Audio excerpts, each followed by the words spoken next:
All right, so first question here, it says triangle MNP is similar to triangle SRT. What are the pairs of congruent angles? So notice I listed out the first pair, M and S. So your job is to do the second pair.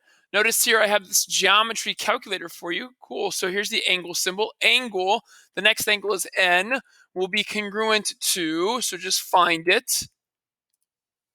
Right there, sorry. And that would be congruent to angle R, the second angle. And lastly, angle P, the third angle, will be congruent to angle T, the third angle. So notice I didn't need the picture, right? And notice I'm not using the squiggle. I'm not using the is similar to. That's strictly for the triangles. Okay. And now it says complete the extended proportion for the ratio of corresponding sides. So M, N, and SR, that's the first pair of sides, will be equal to, not congruent to, not equal to, or not congruent to, not similar to, but will be equal to NP over RT. That's the second pair of corresponding sides. And again, I'm not using segment bars. I'm not using angle symbols. I'm just using the lengths of NP will be equal to MP divided by ST. And I'm just using the question mark or backslash button to get the fraction. There we go.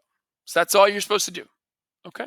And again, try to go in order. It would make grading it easier for me. But if you switch these two fractions and put MP first, MP over ST, and then NP over RT second, you would not be wrong. Just make sure once you see MN is on top, make sure you continue that same triangle on top. All right, next.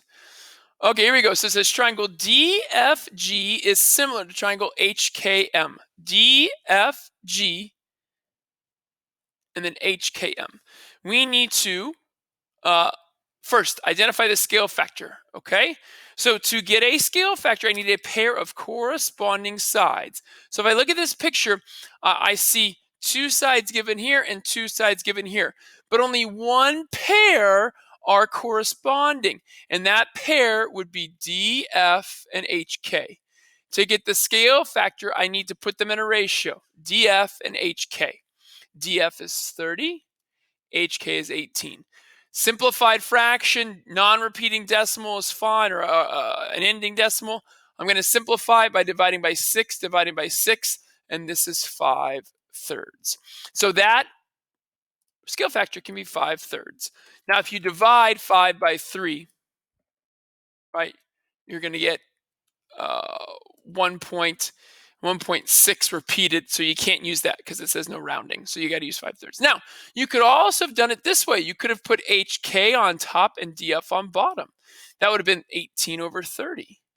Again, divide by 6, that's 3/5. That is 0.6. So you could also answer it this way, 3/5 or 0.6. So a lot of choice for your scale factor. Okay, now we have to find the missing angle measure. So A, B, C, and D, those are angles here. So what I'll do is I'll do them up in the picture. Let's erase the scale factor part. I'll use the picture, and then we'll put the angles down here in a second. So angle A is, or the A is right here. Now in this triangle, I'm given 2 of the 3 angles. So let's use the triangle angle sum theorem, and let's take 180, which is the sum of all these angles, and let's subtract 59, and let's subtract 70. Now you can use Desmos graphing calculator. I'll just use a handheld calculator. 180 minus 59 minus 70, that's 51 degrees. So that's going to be angle A, 51 degrees. Or the angle that's A. And now these 3 angles, B, C, and D, are going to be congruent to these angles. So B is angle M. Angle M is congruent to this top angle, which is angle G. So if angle G is 70, angle M will also be 70. And that's your B. So A is 51, B is 70. And notice the degrees are already written for you. Okay, C. C is angle H. Well, angle H is going to be congruent to angle D. If you look up here, right, how do I know that? Well, if you look at the correspondence, right, angle H is first, angle D is first. So that's how I know. So so the little c here for H, it's going to be equal to 59. So angle H is going to be 59 degrees. So I'll put that down here. And then lastly, Got to balance out this picture being so low. So 59. And then lastly, D is angle K. Angle K and angle F are congruent. So if A is 51, D is also 51. So angles are congruent, right? Okay.